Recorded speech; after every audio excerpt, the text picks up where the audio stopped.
हमारे यहाँ कभी कोई पाकिस्तान की बात नहीं करता है। पाकिस्तान की बात पाकिस्तान में यही लोग करते हैं। मियाँ को पाकिस्तान की जमीन से मोहब्बत है, उसे भी वापस लेंगे। जो हमारे जवाहरलाल नेहरू ने गलती की थी, मैं उसे तोड़ूंगा। इनको पाकिस्तान की जमीन से मोहब्बत है भाई, हम लोगों को अपने भारतीयों से मोहब्बत किराए में दी है, मतलब इनका पाकिस्तान से कनेक्शन है। ये भैया पाकिस्तान से कनेक्शन कैसे हो गया? आज नाजिम पाकिस्तान की जमीन से मोहब्बत किराए में दी है पाकिस्तान को। आपका कनेक्शन है, बोल रहे हैं बड़ा। मेरी जमीन है पाकिस्तान की, तो मैं वापस लूंगा। किराए में दिया है, किराए में दिया है, क्यों छोड़ दिया? किराए में दिया है बटवारा, आपकी जिद की वजह से, आपके पुरखों की जिद की वजह से। हम चाहते हैं कि अखंड भारत बने। अखंड भारत के अंदर हमारा जो इनका पाकिस्तान है ना, इनका पाकिस्तान, उसको अखंड भारत में लीजिए, अफगानिस्तान को लीजिए, अब बांग्लादेश को लीजिए। और दिक्कत कहाँ से आ गई? फिर दिक्कत कहाँ है? हाँ, हम लोगों को दिक्कत है। हम लोगों को दिक्कत है कि अगर पाकिस्तान का अगर कोई भी नागरिक अगर भारत में आए और रहे तो हम लोगों को दिक्कत वो है।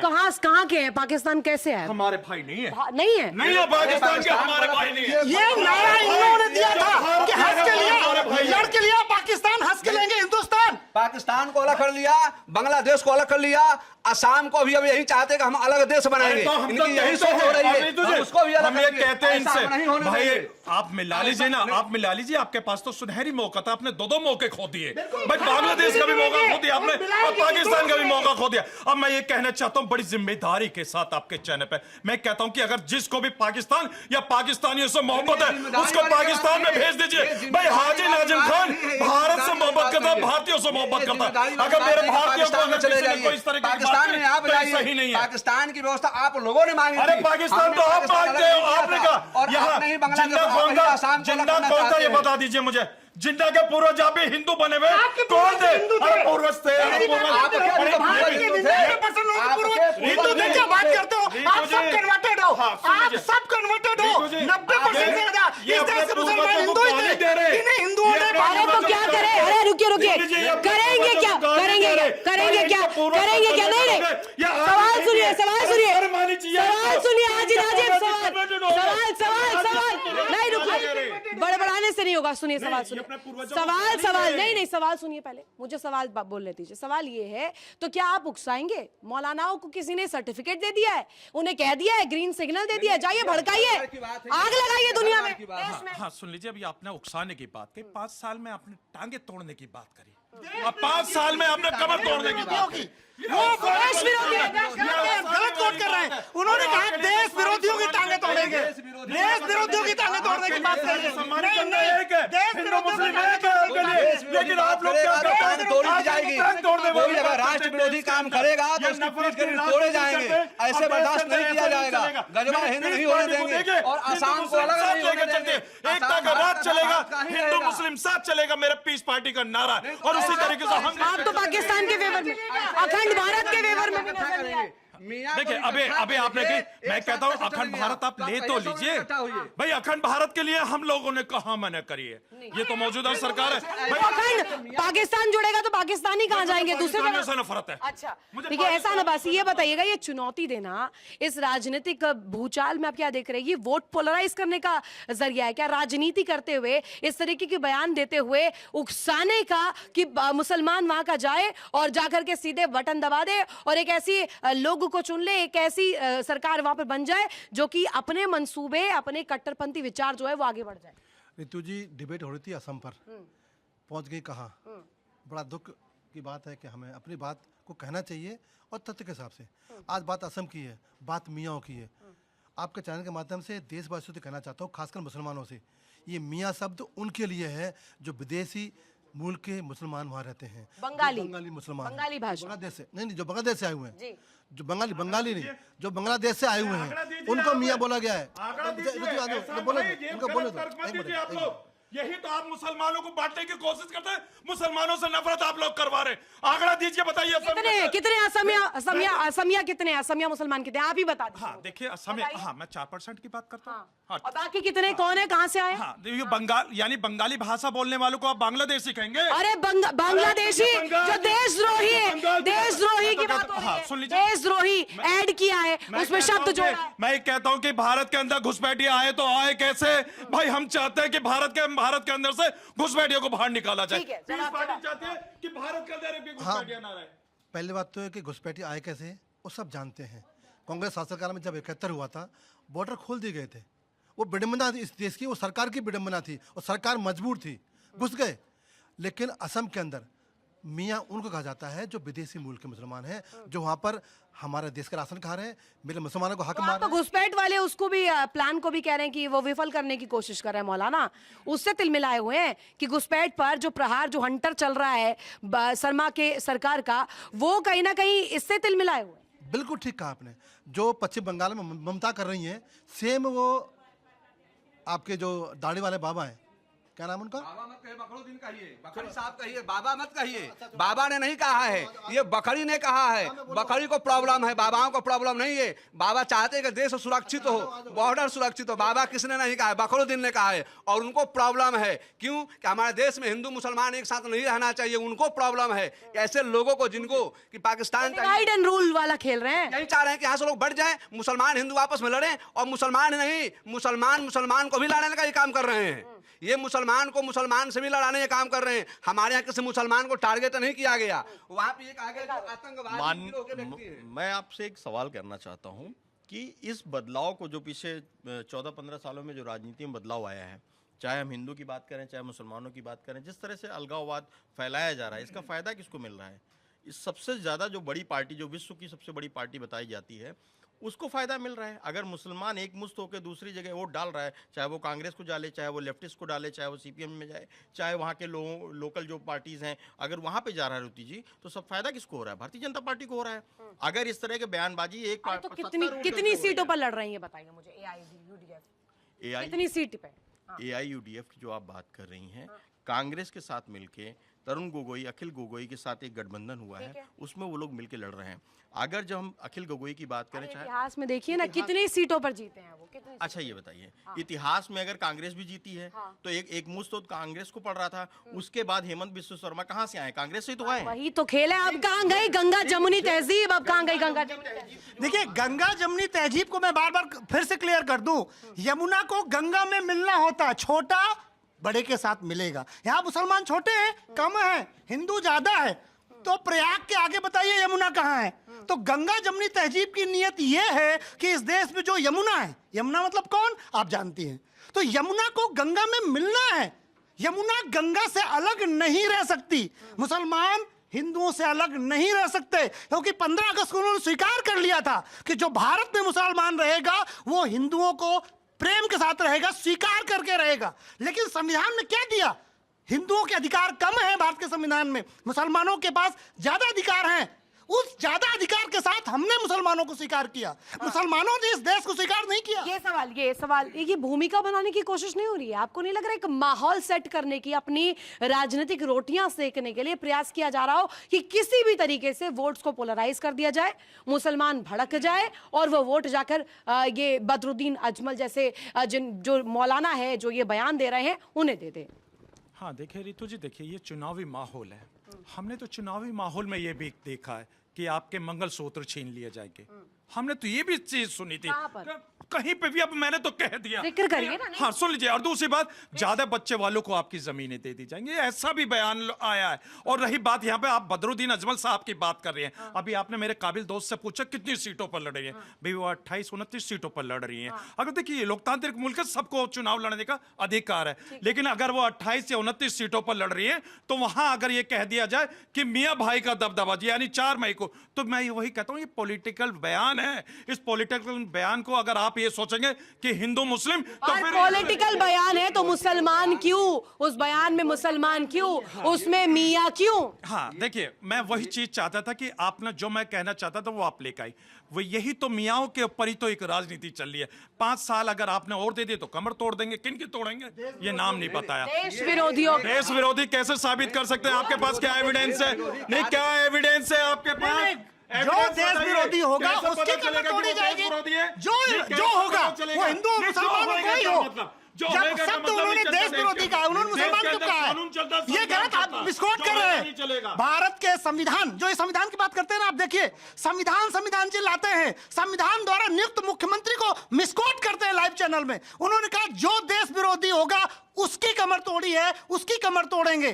तो ये संविधान की बात करते हैं, संविधान को कोख में दबा के चलते हैं ये लोग। जब जरूरत होता है निकाल के पढ़ते हैं। सेलेक्टिव हो गए हैं, सेलेक्टिवली यूज करते हैं क्या अपने स्टांस के साथ जब सूट करे। हाँ देखिए रितु जी, देखिए भाई मैंने देखिए, एक बात हाँ, करी यूज है, करते हैं, देखिए, सुन हाँ, यूज लीजिए करते भाई, हैं। मैंने एक ये बात कह दी इन्होंने कि देखिए हाँ हम संविधान को अपने हिसाब से यूज करते हैं। जब हमें लगता है कि मेरे हिसाब से ठीक है तो हम संविधान को दिखा देंगे, और जब लगेगा हमारे हिसाब से ठीक नहीं है तो हम उसको दबा देंगे। हम कहेंगे हम संविधान को नहीं मानते हैं। ये इन्होंने स्वीकार लिया यहाँ सबके सामने कि हाँ रितु जी हम संविधान को नहीं मानते। भाई देखिए ये तीसरी नजर है कैमरा आपका, मैंने ऐसा बयान नहीं दिया, लेकिन इन्होंने स्वीकार करा। इन्होंने संविधान को जो हम लोग अपने सीने से लगाते, अपने नहीं, माथे हमने से लगाते, नहीं, इन्होंने हमने कहा कि अपने बताया। बगल में लगाने के लिए। आपने क्या कहा, एक बार रिपीट। मैं नहीं वो बात कहता हूं कि संविधान सर्वोपरि है, जब हम लोग संविधान को सर्वोपरि मानते हैं। लेकिन ये बात जो बार बार मुसलमानों को सुविधा है संविधान से, तब तक ये संविधान मानते हैं। उसके बाद जब ये ज्यादा हो जाते हैं तो संविधान नहीं कुरान मानते हैं। ये कौन सी बात है? जब आपके नहीं, फिर अब सवाल आ ही जाएगा, सवाल आ जाएगा। रुकिए संविधान से नहीं ये बता दीजिए भाई, ये कह रहे कि अब मैं अपना फेवरेट सवाल, कुरान ऊपर संविधान ऊपर, आ जाइए आप जरा। हाँ देखिए अभी भाई सोचेंगे। सुन, नहीं मुझे सोचने की जरूरत नहीं है भाई, ये मेरी निजी मामला, मेरी निजी आस्था है, मेरी निजी आस्था। लेकिन रितु जी अरे आप निजी आस्था के तहत ही बता दीजिए, आपके लिए ऊपर क्या है?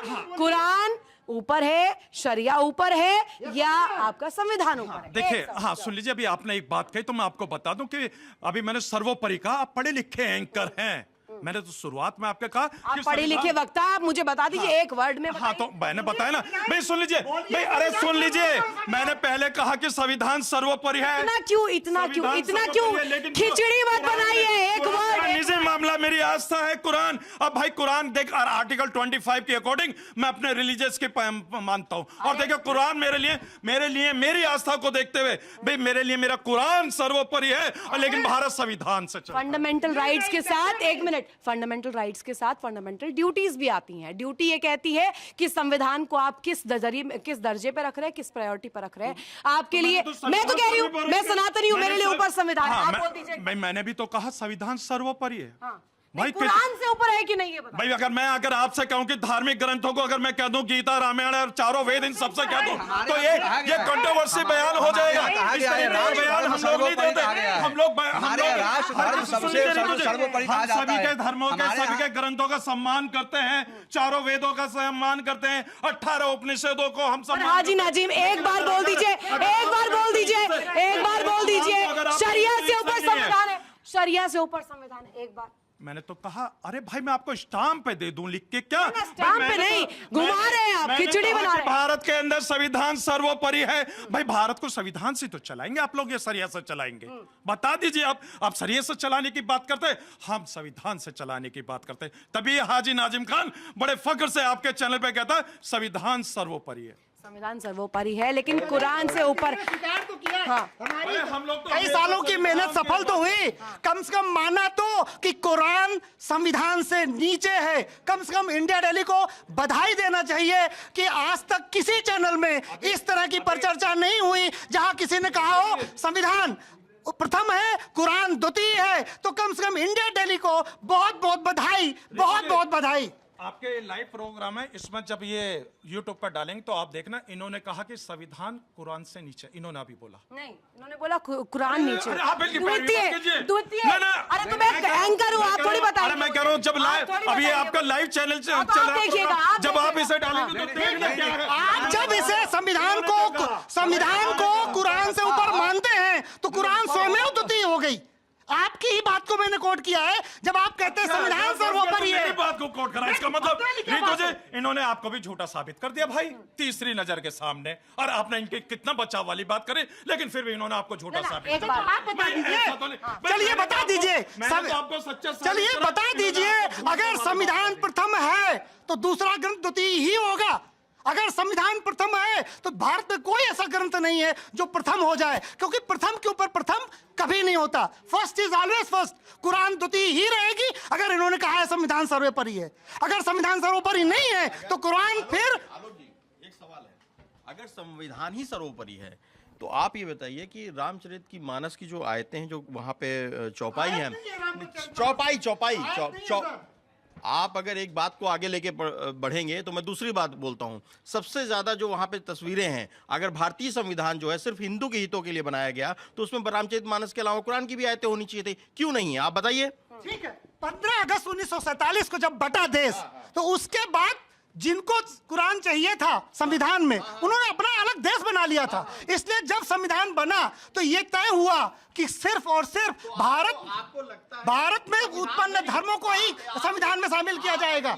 इसलिए भारत का मुसलमानों को अगर आप ये कहना चाह रहे हैं कि उनकी कुरान जो है द्वितीय है, तो आप हाजी नाजिम की में बात, मेरे कुरान मेरा निजी मामला है। नहीं, मैंने हाजी नाजिम को कोट किया है कि अगर इन्होंने संविधान को पहले स्वीकार किया है, संविधान सर्वोपरि है, तो फिर कुरान द्वितीय है। ये बहस एक अनोखे अंदाज में आप अगर करना चाह रहे हैं तो इस बहस में एक सवाल ये भी है, क्या आप माननीय सांसद किरण रिजिजू जी से कहना चाहेंगे, संसदीय कार्य मंत्री से, कि जो वहां पे जो फोटोज हैं रामचरितमानस की, जो महाभारत की जो फोटोज लगाई गई हैं, भगवान कृष्ण की जो फोटो है, भगवान राम की जो फोटो है, क्या वो फोटो हटाई जानी चाहिए संविधान से?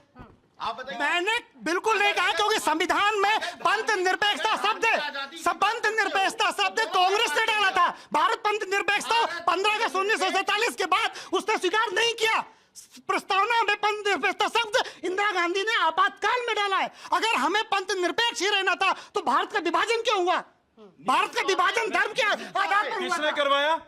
अरे किसने करवाया? अरे वो आपके पूर्वज थे जिन्होंने देश का बंटवारा करवाया। आपके पूर्वज थे, अरे पूर्वज थे वो आपके।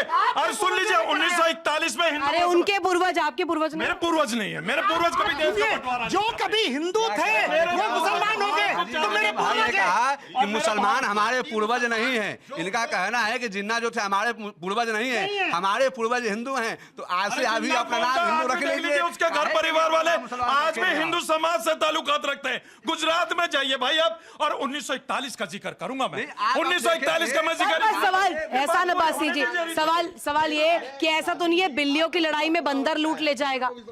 ऐसा है, बिल्लियों की लड़ाई में बंदर ना लूट ले जाए वोट। रितु जी, आप रहते हो उत्तर प्रदेश में, आपका जो स्टूडियो भी उत्तर प्रदेश में है। योगी जी ने कहा था कि मैं मुंह को ये माइक दे दो, पूरा कंप्लीट कर दो। हाँ ठीक है, नहीं बोलिए। ये बहुत कुरान के जानने वाले हैं, बहुत समझाने वाले हैं। ये ना समझ कंप्लीट करिए चलिए। आप रहते हैं उत्तर प्रदेश में, आपका ऑफिस उत्तर प्रदेश में है। ठीक है। योगी जी ने कहा था कि भूमि माफिया को मिट्टी में मिला दूंगा। कि जाति के धर्म की बात हुई थी उसमें, माफिया की बात हुई थी। ऐसे ही विश्वकर्मा जी ने जो कहा है कि मैं उन मियाओं को, या मैं उन भूमि माफियाओं को, या मैं उन आताताइयों को 5 साल तक तोड़ता रहूंगा। पर ये देशद्रोही शब्द मौलाना बदरुद्दीन अजमल को क्यों नहीं समझ आ रहा है? मुझे बात सुनना। हाँ। उन कट्टरपंथी मौलानाओं को, तो दाढ़ी टोपी वाले हैं, सफेद बाल हो गए, उनको समझ नहीं आएगा। जहां जहां भाजपा की सरकार है वहां पर मुसलमान फल फूल रहा है। उत्तर प्रदेश में आज कितने IPS IAS बने। जहां जहां भाजपा की सरकार है वहां मुसलमान पढ़ भी रहा है, लिख भी रहा है। लेकिन जहां जहां भाजपा की सरकार नहीं है वहां मुसलमान परेशान है। कमिंग फ्रॉम यू ये बात बहुत बड़ी हो जाती है, क्योंकि खुद आप उसी समुदाय से आप अगर बता रहे हैं आप फल फूल रहे हैं, तो यानी कि हाजी नाजिम सवाल तो आप पर उठेगा। फिर ये जब ये मुसलमान नहीं है, ये कह रहे हैं कि देश तो आगे बढ़ रहा है, मुसलमान साथ साथ आगे बढ़ रहा है, विकास कर रहा है। हाँ देखिए, अभी इन्होंने अपने आप को किससे तुलना करी थी शुरू में, मगर वो ऑफ कैमरा बात थी, मैं उसका जिक्र नहीं करूंगा। अब बात आपने कही, मैं ये कहता हूँ इन्होंने दाढ़ी टोपी वाले पे क्वेश्चन मार्क रखा, लेकिन इन्होंने 5 साल जो जिनकी टांगे तोड़ी उनके ऊपर बात नहीं करी। बात करनी चाहिए भाई। जब आप सब समाज के, सब धर्म के, सबकी बातें करते हैं तो आपकी अपनी नैतिक जिम्मेदारी बनती है कि हिंदू मुस्लिम को एक साथ ले चलने की बात होनी चाहिए। भाई बदरुद्दीन अजमल साहब ने कहा कि भाई यहाँ पर जो 4 मई को जो रिजल्ट आएगा उस 4 मई को यहाँ मियाँ भाई का दबदबा होगा।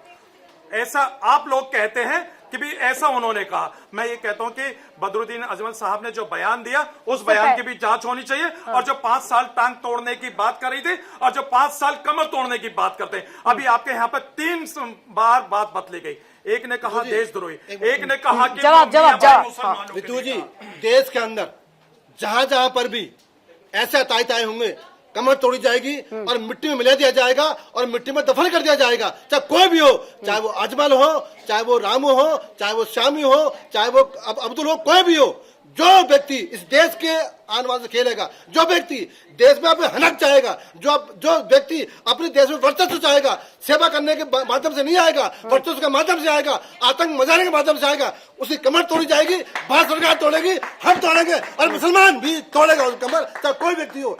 आप इस देश के अंदर लोकतंत्र पर्व है, लोकतंत्र पर्व है। आप सत्ता में आइए, आप सेवा भाव से आइए, धमकाने के नहीं, वर्चस्व के लिए नहीं। यानी आप मुसलमान होने के नाते ये समझ रहे कि धमका रहे हैं? बिल्कुल धमका रहे हैं, वो हिंदू को धमका रहे हैं, हिंदू के देश में हिंदू को धमका रहे हैं। शर्म नहीं आई उनको ये नहीं पता कि जब संविधान का हंटर चलेगा ना तो 70 हुर नहीं बचा पाएंगे आपको। आप 70 बोलता हूँ, 2 कम कर दिए मैंने उनके लिए, 2 कम है, पक्के मुसलमान नहीं है वो। अगर मुसलमान 2 तो कम हो, कम से कम हुरों की संख्या कम होनी चाहिए, क्योंकि जो अपराध है, अपराध को धर्म का सपोर्ट नहीं करना चाहिए। जैसा कि भाई साहब ने कहा, कानून जब संविधान की बात आती है, जब हंटर चलता है तो इस देश में कहा था मुसलमानों को सताया जा रहा है। मुसलमानों को कैसे सताया जा रहा है? ठीक है, ट्रिपल तलाक बना कानून के तहत, इन बेशरमों ने शहीद पार्क को जाम कर दिया। यूसीसी आया संविधान के तहत, एनआरसी आएगा संविधान के तहत, धारा 337 संविधान के तहत। इन हरामियों ने उसको नहीं माना, फिर कहते हैं संविधान को मानने वाले। ना संविधान को मानते, ना तिरंगे को मानते, ना वंदे मातरम कहते, ना भारत माता की जय बोलते, ना ही राष्ट्रगीत गाते, ना राष्ट्रगान गाते। और सुनो, ये कहते हैं कि सत्ता करते हैं, जवाब पूरी कर। ये कहते हैं कि हम सत्ता करते हैं जमीन को, ये कहते हैं मातृ वतन है, तो उसको जय बोलने में कहते हैं किसान को, जिस माँ ने। अरे आप एक बार एक यहाँ पर आप एक नई पीढ़ी, एक नई पहल कर दीजिए, आप बोल दीजिए भारत माता की जय। जिस माँ ने पैदा किया, और एक माँ वो है जब आखिरी वक्त में सुलाएगी, उसके पास बिछौना हमारे लिए है, हिंदू मुस्लिम सिख ईसाई उसी गोद में जाकर सोएंगे। वो आखिरी वक्त में हमारी माँ जो सुलाएगी हमें, हमारे कर्म के साथ, धर्म के साथ, जो भी हम करके ले जाएंगे, आखिरी वक्त का सुनो ना। मेरा आपका एक ही है, 2 नहीं हो सकते। अगर 2 है तो बता दो, वो सरजमीन, वो भारत माँ, वो एक ही बिछौना है हम सबका। हम सलाम नहीं कर सकते, हम उसे वंदे मातरम नहीं कह सकते, हम उसे जय हिंद नहीं कह सकते। यानी कोई समस्या नहीं है, जानबूझ के फैलाया जो नहीं कहते वो माँ के दुश्मन है, देश के दुश्मन है, इस्लाम के दुश्मन है। देखिए इंडिया डेली 24/7 अब आपकी स्मार्ट टीवी पर। इंडिया डेली मौजूद है सभी डिजिटल प्लेटफॉर्म पर लाइव और लगातार। इंडिया डेली 24/7 हर दिन राष्ट्र को समर्पित।